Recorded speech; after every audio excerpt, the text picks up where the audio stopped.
L'avenir d'un pays se trouve désormais en mer, disait le président norvégien. Soucieux d'un développement harmonieux, le Bénin l'a compris et avec son voisin le Togo, ces deux pays ont pris la résolution de relancer le dossier conjoint d'extension du plateau continental et d'alimentation de leurs frontières maritimes. Plusieurs experts sont réunis à Cotonou pour réfléchir à cet effet. C'est aujourd'hui que nous lançons ce travail qui va nous permettre de pousser notre territoire en mer jusqu'au-delà de 200 miles. Donc on peut aller jusqu'à 325 miles ou 300 miles. Des travaux déjà effectués ont montré que nous pouvons aller au-delà. Et aller au-delà, c'est quoi? C'est d'avoir d'étendre notre territoire, c'est les zones exploitables de notre territoire au-delà de 200 miles. Pourquoi tous les pays le font? C'est que certains pays ont remarqué que dans cette zone-là, il y a énormément de ressources minières à exploiter. C'est l'avenir du Bénin. L'avenir du Bénin se trouve aujourd'hui en mer parce que nous disons nous ne sommes pas un pays pétrolier, nous ne sommes pas un pays minier parce que tout simplement nous n'avons pas exploré encore la mer. Pour la réussite de ce processus qui offre énormément d'avantages au Bénin, l'appui de la coopération allemande GIZ est sollicité.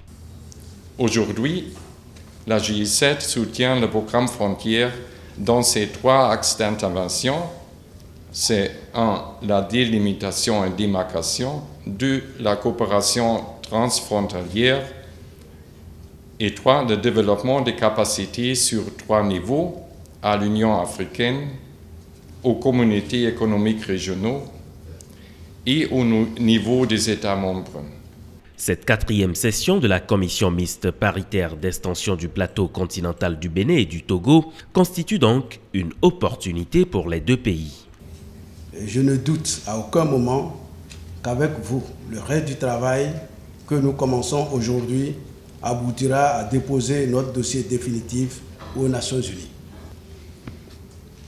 Cette rencontre m'offre l'opportunité de saluer le dynamisme de la coopération allemande pour l'accélération de ce dossier au regard de la date butoir fixée au 1er janvier 2019.